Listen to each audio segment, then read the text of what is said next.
طبعا انت بتفطر من هنا ما تبقاش شايف اي حاجة، زي ما يكون حد فصل عن دماغ الكهرباء يا عيني. وطبعا طول اليوم مفرهد مش قادر تعمل اي حاجة، يا دوب بتروح الكام درس اللي عليك، او سواء كنت في جامعة فيا دوب بتروح الكلية وترجع وتيجي فاصل.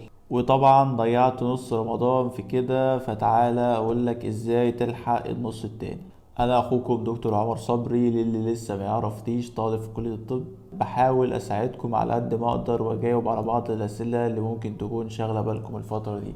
فيعني ساعدني زي ما بساعدك كده، واعمل لايك للفيديو وشيره مع صحابك، يمكن حد منهم يستفاد. الفيديو النهاردة مش مجرد نصيحة، لا دي طريقة انا عن نفسي مجربها واستخدمها معظم الاوقات في رمضان، وفعلا بتساعدني ان انا اذاكر معظم الحاجات اللي ورايا، وبتساعدني ان انا استغل اليوم صح وما اضيعهوش في اي حاجة على الفاضي. فكمل معايا الفيديو الاخر عشان تستفاد من كل كلمة هنقولها خلال الفيديو ده، لانك بعد الفيديو ده ان شاء الله مش هتكون محتاج لاي حاجة غير انك بس تقوم تحدد الحاجات اللي انت عاوز تعملها وتبدأ تستخدم الطريقة دي، وان شاء الله هتساعدك انك تخلص كل الحاجات اللي متراكمة عليك والمذاكرة اللي انت عاوز تذاكرها بعد 14 يوم في رمضان. دي اكتر طريقة شايفها كويسة ومناسبة جدا وموازنة جدا بين الدراسة والمذاكرة وبين العبادات، بحيث ما نضيعش اي حاجة منهم ونكون موازنين بين الحاجتين. اول حاجة هنقسم الناس لنوعين. هتحس بعنصرية شوية بس معلش. هنقسم الناس نوعين. اول نوع الناس اللي بتنزل كلية الصبح، لو انت طالب جامعي مثلا بتنزل كلية الصبح، او انت طالب ثانوي وبتنزل دروسك الصبح.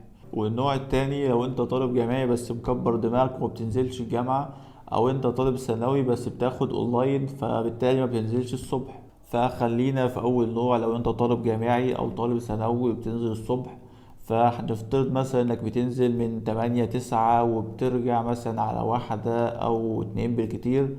فانت احسن حاجة ممكن تعملها انك اول ما ترجع هتصلي الظهر، وبعد كده هتنام لحد المغرب بساعة او ساعة ونص. هتصحى قبل المغرب بساعة وساعة ونص، هيكون معاك وقت. هتعمل فيهم ايه طيب؟ هتبدأ تجيب مصحفك وتبدأ تقرأ وردك من القرآن، وبعد ما تخلص هتبدأ تقرأ أذكارك لحد ما المغرب يأذن. هتصلي المغرب وتفطر وتعمل أي حاجة لحد ما العشاء تأذن. هتروح تصلي العشاء وتصلي بعدها التراويح. بعد كده هترجع البيت، هتعمل لك بقى كوباية شاي ولا فنجان قهوة ومهلبيتك وكنافتك يا باشا وعلى مكتبك. هتبدأ تظبط مكتبك وتبدأ مذاكرتك. هتبدأ مثلا من حوالي 9 9:30 10 يا سيدي، لحد وليكن مثلا 3 3:30 على ميعاد السحور كده. طبعا هيكون في بريك على حسب انت بتمشي مذاكرتك ازاي. كده انت معاك حوالي 6 أو 7 ساعات، يعني عظمة وكده.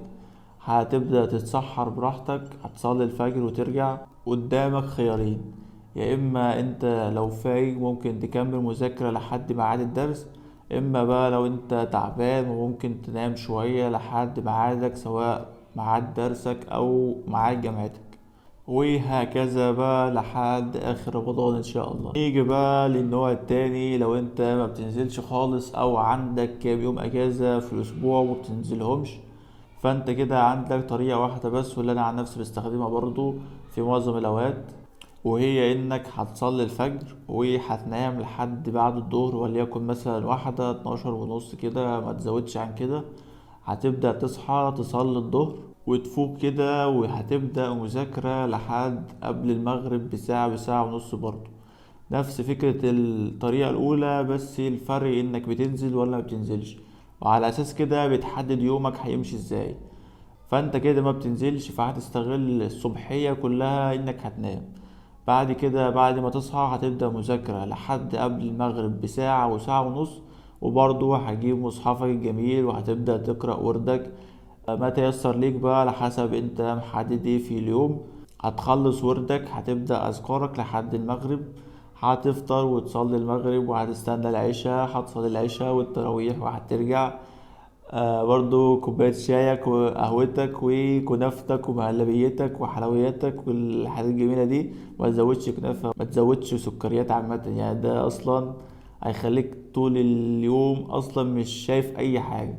أكتر من الصيام إنك تزود حلويات، إن السكر على عكس ما معظم الناس فاكرين ان هو بيدي طاقة ونشاط، لا هو بيخليك نايم اكتر ومكسل اكتر ومش شايف قدامك ولا قادر تعمل اي حاجة. فحاول على قد ما تقدر قلل سكر. وعلى نفس الطريقة الأولى هتبدأ تذاكر من 9 10 يا سيدي لحد وقت السحور. شوف انت بتسحر امتى بقى، وكل ما تأخر في السحور أحسن يعني. 3:30 4، شوف انت بقى ودنيتك عاملة ازاي. هتتسحر بقى وتستنى لصلاة الفجر، وهي هتنام لحد برضو الظهر، بعد الظهر كده، وهكذا بقى طول رمضان. فشوف انت بقى ان الطريقة تناسبك اكتر وانهي ماشية مع يومك، ويحاول تنفذها، وان شاء الله هتفيدك جدا. لان يعتبر نفذت الطريقتين، لان عندي ايام ما بنزلش فيها الكلية، فماشي على كده وماشي على كده، متسأليش ازاي يعني. فشوف انت ايه مناسبك اكتر وطبقه، وربنا يوفقك ان شاء الله وهيعينك. اهم حاجة تتابع عباداتك كويس وما تأثرش فيها، لانها يعتبر اهم حاجة، وهتعدي يا شباب. انت بس اعمل عليك وما تشغلش بالك بأي حاجة تانية، كله بإيد ربنا وبتوفيقه. وبس كده يا شباب، اتمنى اكون فدتكم بأي حاجة ولو بسيطة.